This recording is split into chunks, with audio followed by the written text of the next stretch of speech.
गुरुर्विष्णुर्देवो महेश्वरः गुरु साक्षात् परब्रह्मा तस्मै श्री गुरुवे नमः।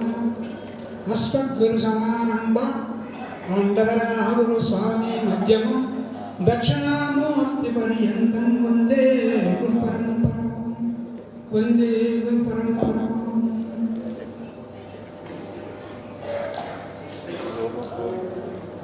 హరియందు జగములుండును హరియందు జగములుండును హరి సాధు పాత్రమందుండు శివంకరమగు పాత్ర కలిగిన అది అరయగ పుణ్యదేశమనగ చరిత్ర. అటువంటి శివస్వరూపానికి నమస్కరిస్తూ నాకు ఇచ్చిన ఈ యొక్క వాక్యం చెప్పాలంటే సంపూర్ణంగా చెప్పాలంటే 2 గంటలు పట్టచ్చు కుదరదు. అయితే స్థానికులాలకు న్యాయంగా టైం లేదు, సమయాభావం ఉంది కాబట్టి ఈ వాక్యము రుహు గీత ఎందు రుహు మహర్షి నిదానికి చెప్పిన ప్రకరణంలో దక్షిణామూర్తి స్వామి బ్రహ్మోపదేశించేటువంటి ప్రక్రియే రుహుగీత అంటాం. దాంట్లో సర్వవాచో వదిబ్రహ్మా సర్వ చింతా వదిర్గురుః సర్వకార్య కారణాత్మా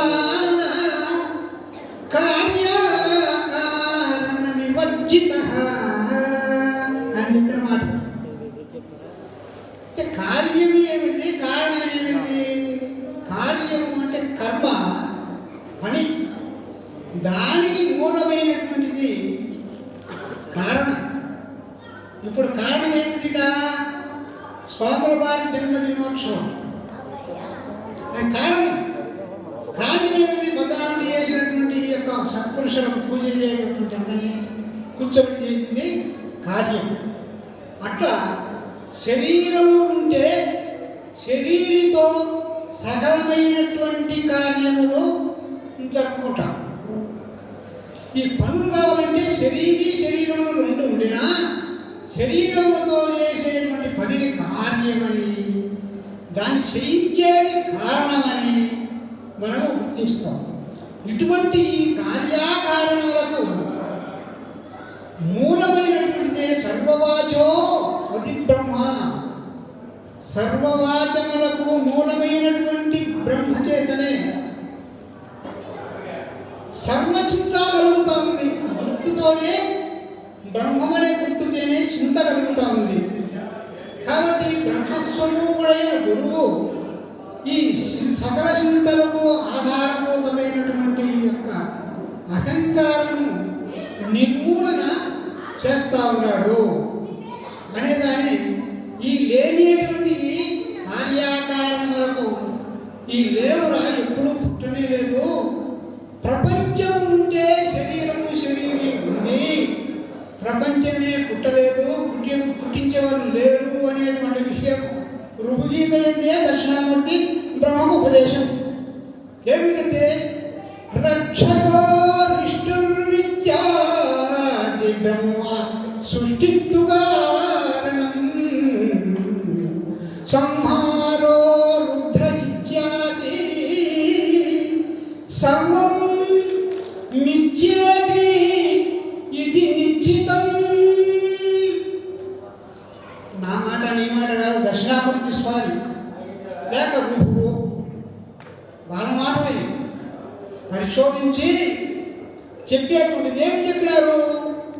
సృష్టికి బ్రహ్మని, పోషణకర్త విష్ణువని, సంహారకుడు రుద్రుడని ఇట్లా చెప్తున్నాడు. ఆయన ఇదంతా అబద్ధము, జగత్తే లేదు, పుట్టనే లేదు. ఇది పుట్టింది మాయ, తోచింది కానీ మాయ అంటే లేనిది కాదు, లేని దానికి పేరు లేదు. లేకనే ఉన్నట్లు భ్రమింపజేసేదే మాయ. అంటే దృశ్యం తన నశ్యమని శివాక్యం ప్రకారంగా అయ్యా కనబడుతుంది కదా. ఇప్పుడు నువ్వు చెప్తున్నా మేము వింటాం. ఈ కార్యాలన్నీ ఉన్నాయి. అబద్ధం అంటే అబద్ధమే. ఎట్లా అబద్ధము? మన రోజు మన అనుభవంలో టీవీ ప్రతి ఇంటా ఉన్నాయి. దాంట్లో అనేక కార్యాలన్నీ చూస్తాము. దృశ్యాలన్నీ సంతోషము అసంతోషము రెండు కలుగుతున్నాయి. మళ్ళీ ఇది స్పష్టమే కదా. నిజమా? వాన వచ్చినట్టుంది, ఒక్క బొట్టు వల్ల మన ఇంట్లో వల్ల టీవీ తక్షణ అగ్గి పడినట్లు ఉంది. ఏ వస్తువు కాలిపోలే, అందరినీ చంపుకున్నట్టుంది. ఎవరు సాగు దృశ్యం తన నశ్యం.